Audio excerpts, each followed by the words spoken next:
Howdy YouTube, and welcome to this episode of the Gunman. So today we're going to be applying the Halo EFX removable paint over the front of my own little Toyota Corolla. We're going to be using it as a paint protection film with a little bit of added effect just because why not? And that's the DNA hologram flakes, as you just saw there. Minimal to no prep work is required when you're using the Halo EFX peelable paint. I've actually heard stories of people going over 800 grit, so panels that have been sanded down with 800 grit, you can go over the top of that and it will still peel. For me though, as a paint protection film, I like to go over the best quality paint as possible. So for my likings, if I was to ever get a brand new car, I would be at least applying this Halo EFX over the front end. Being a painter who's always taken pride in my own vehicles, I do always keep them well polished and minimal once a year. At the very least, I'll give it a hand polish at least once a year, and that really does help, especially here in Australia,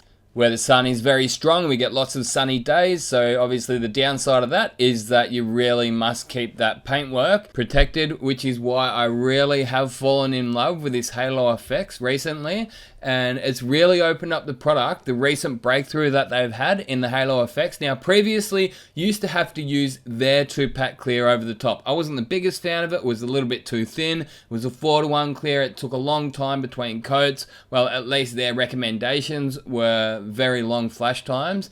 Now, being able to use whatever 2-pack clear coat you like over the top of this Halo EFX is a big deal. It really is a big deal to me. So as I say, as far as the prep work goes, just get your car polished up. Probably don't wax it. So I was talking about waxing your vehicles before, but if you do wax it, well then make sure you dust the first couple of coats of Halo EFX on, and you'll get to see firsthand what happens if you don't dust those first couple of coats on. That's what you saw me doing on the door there. We're doing just literally a test panel just to show you guys how it goes on when you apply it wrong, and then also to show you guys how easily it does come off. Now Dylan from Halo EFX AU just sent these couple of cans out for me, and the price of them, he was saying, is around 180 Australian dollars per can, and I think that's 3.75 litres.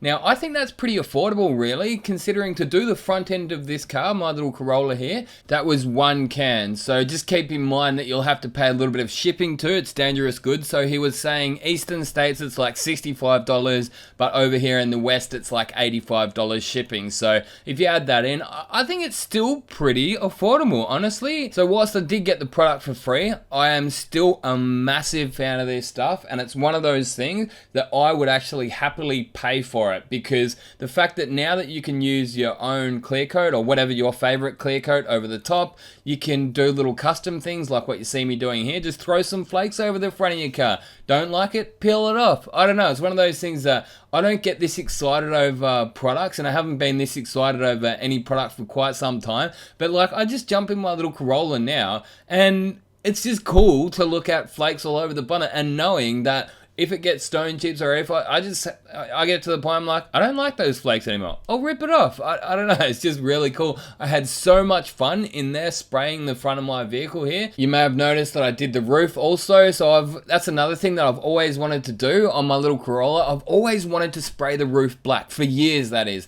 And again, I've always wanted to do flakes on the bonnet on this Corolla, but I've always been a bit hesitant because I'm like, it's a big commitment to go and sand it all down, put the flakes on, flow coat it, or at the very least buff it up, and then turn around and say, you know what, I don't like those flakes, or you know what, I don't like that black roof. But as it turns out, I do. I actually do like both of the things.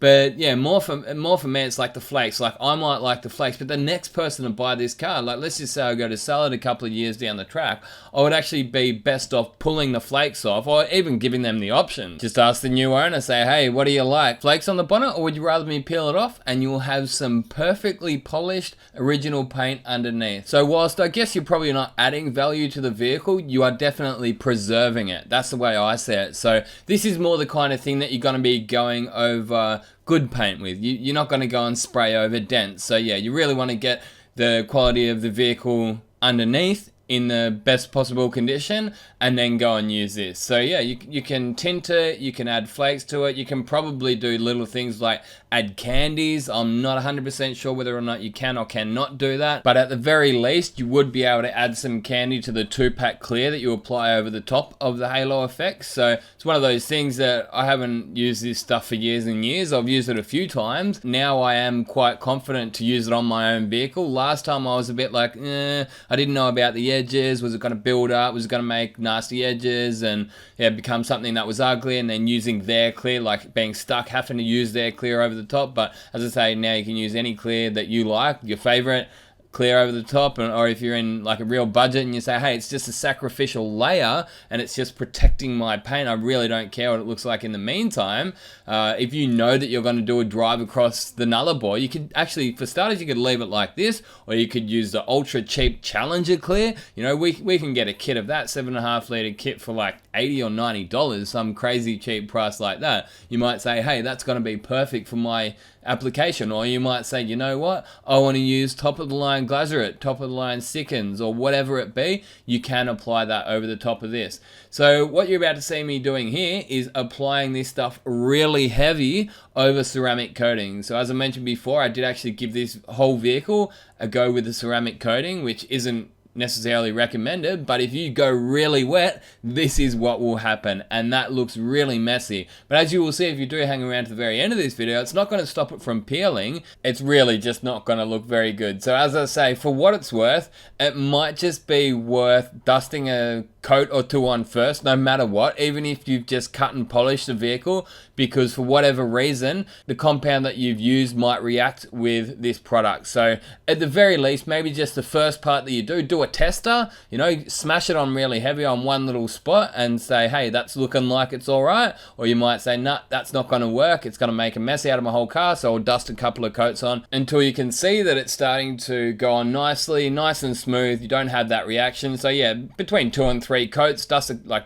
medium wet. You don't have to go like really dry, but yeah, 2 or 3 coats, dust them on. You'll be able to see that it's starting to lie down nicely. You're not getting that reaction, and then you really do want to start loading it up. So putting these really nice wet heavy coats on like you see me doing here. What I actually ended up doing was lowering the pressure down. So one thing that I do know about spray painting is that the lower pressure you use, the more material you're going to get on. So yeah, you're really going to pound a lot of material on. The only downside of that is that you're going to get a bit of overspray. So it's one of those things that I could probably refine my methods. I would actually like to get it to the point where I can get a better off the gun finish with this. So it might turn out that I'm able to turn that pressure up a little bit. But yeah, for my car here, I just thought I wanted to go low pressure. I would deal with the orange peel rather than having something that didn't have enough material on there and not peel. So if I was just to leave it with the 2 or 3 duster coats that I put on and then put clear coat over the top of that, good luck ever peeling it off, because you really do need to build up this Halo EFX peelable layer to get the peelability. I'm actually going to have to be honest with you guys. I lost count of how many coats I put on this, but I think it was like 3 dust coats and then 3 wet coats, which is, yeah, pretty much the full 3.75 liters. And yeah, I'm confident that it is going to peel off. In fact, it's probably a little bit too much. So look, in hindsight, I would probably be able to put them all on at 2 bar. And spraying at 2 bar gets a little bit less material on, but it does get it on a lot nicer and smoother and flatter. But one of the things that I did notice, more so when I was doing the roof, inside some of the edges, like the A-pillar, the windscreen pillars, and the roof rails, the gutter rails, I probably should have gone a little bit wetter. So what ended up happening, it was drying as I was applying and it started to get a bit dusty and grainy and dirty. It's one of those things, it's not the first thing that you look at, and I'm not overly fussed because I do know that xylene will actually remove this stuff. So if you get to the point where you're peeling it off and you really can't get it off, get some xylene. I actually saw that Bunnings sell it, so I'd imagine that most hardware retailers do stock xylene, and supposedly this stuff here is a xylene base. So if there's any spots that you did go a little bit thin, and when you are peeling it off, you find it's not coming off with the initial sheet. So the initial sheet should be like all the faces, like the flat surfaces, that'll come off really easy. But around some of the edges, you might find that you need to get a little bit of that xylene on a rag and then just start rubbing, and it should come off no worries. So next up, I'm mixing up my 2-pack clear. This is a 2-to-1 clear, really good quality clear. Actually, it's really nice and thick. You can probably see by how it's pouring out of the can there. I decided to leave it without any thinners on the first coat just to fill up some of those flakes. So I was actually clearing the roof and the front end at the same time.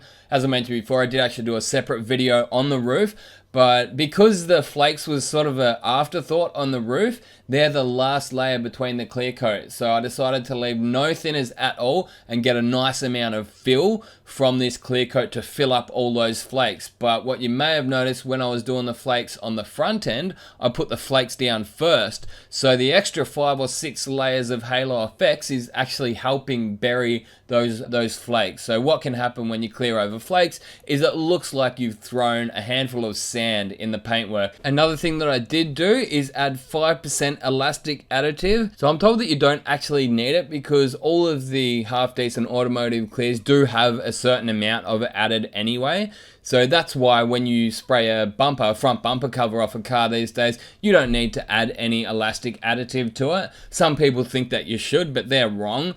From factory, they don't add any elastic additive to the bumpers.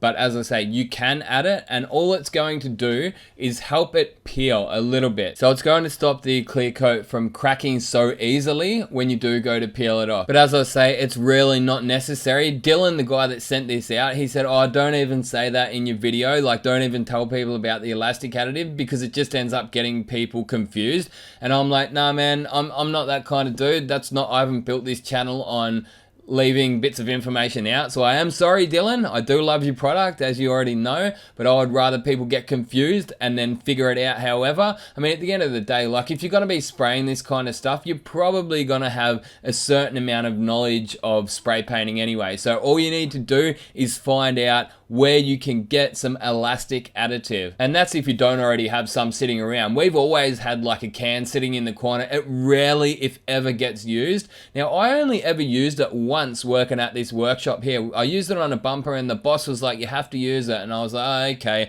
And it was a bit of a nightmare, to be honest. Like, it really wasn't fun to work with. Maybe we got the percentages wrong or whatever it be. Maybe we put too much of it in, but it stopped it from drying. But in this instance here, using it on my own car where I only put the 5% in, it's been like a real dream to work with. It hasn't stopped it drying. It's curing up really well. So I've actually, since doing this video, I've buffed it all up and it wasn't bad at all to polish. It's really hard to the touch, you know, like, so it's not like still fresh, and I can leave it in the sun and it doesn't freshen back up. So yeah, the 5% of the elastic additive hasn't gone and done any adverse effects, but it has made it so that when I do need to peel it off, it's going to be a little bit easier. So it's not going to crack as easy when I am going to peel it off. But as I say, you don't need to add it in there. So don't go and panic if you are doing a job. If you're using a half decent clear coat or pretty much any automotive clear coat, it's going to have a certain amount of elasticity to it already. But that's it. That's how it looks off the gun. This job here took me only half a day, really, and that was me absolutely taking my time. So I think I got into work at like 6:30 or something. I always get up early on the weekends, so I came in early, and then I think I left by 12:30 or 1 o'clock. I was out of the workshop by. But yeah, if that was a full car, you would easily get it done in one day. You just clean it down, get it in the booth, mask it up, and start shooting. So it's one of those things that for a full respray on a vehicle this size, I would want 4 cans.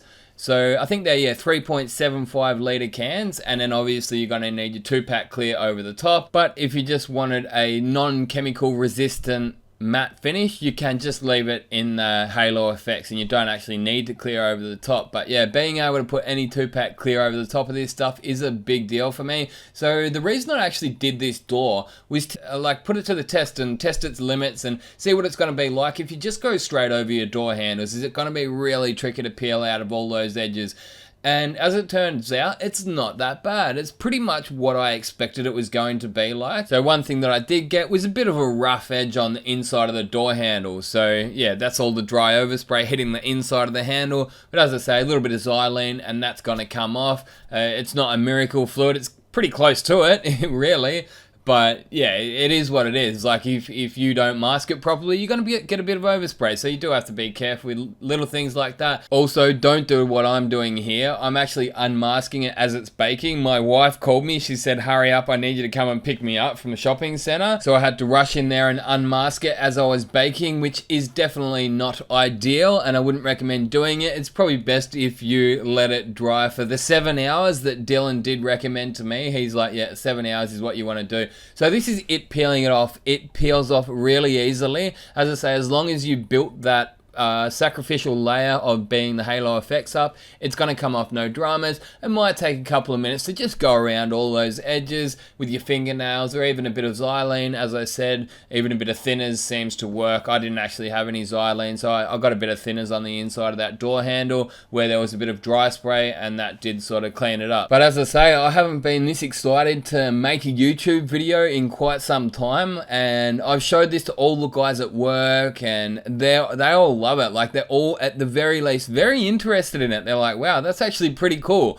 Like the fact that you can make it look just as good, if not better, than your original paint. You can put like a little custom twist to it, as I did on my vehicle. I've got a black roof, something that now I know does look good and I want to keep. But if I didn't, I could just peel it off. Flakes on the bonnet don't look any good, peel it off. I've actually got all the footage of myself doing the buff work on the bonnet and the roof. So as I said before, we did get a little bit of orange peel in there. As far as the guards going down the side, I'm not too worried. It's more the roof and the bonnet which I really wanted to cut back and get that orange peel out of. And I hope to get those videos edited and uploaded for you guys in the coming weeks. I've actually been having a great time working on my own car. I've been sitting in my garage on a Saturday afternoon doing the buffing and cleaning work and thinking, this should be against the law to be having so much fun while I'm working. I'm dead set serious. I'm thinking that to myself. Like, this shouldn't be allowed to have this much fun while you're working. But it's one of those things, because like, I always work on other people's cars all week, and it's just great to be able to spend a little bit of time on your own car. So it is coming into spring at the moment, so the weather is getting a little bit nicer. So it's actually like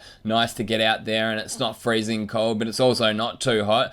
But yeah, it's one of those things that I'm really happy with how this car's coming along. It's not quite finished yet. I've cut all the orange peel out. I haven't actually sealed it down with the wax yet, because supposedly you're not meant to seal down fresh paintwork. So I'm going to give it a few more weeks to let that 2-pack paint cure properly. But I'll be covering all of that kind of stuff in the following videos. But doesn't that just look $1 million? It's not quite finished, with a couple of little finishing touches on the polishing and waxing. I think I might even put some ceramic coating over the top as well, because why not? Unfortunately, video cameras never seem to do flakes justice, but this was the best footage I could get of the flakes. But in real life, they look amazing.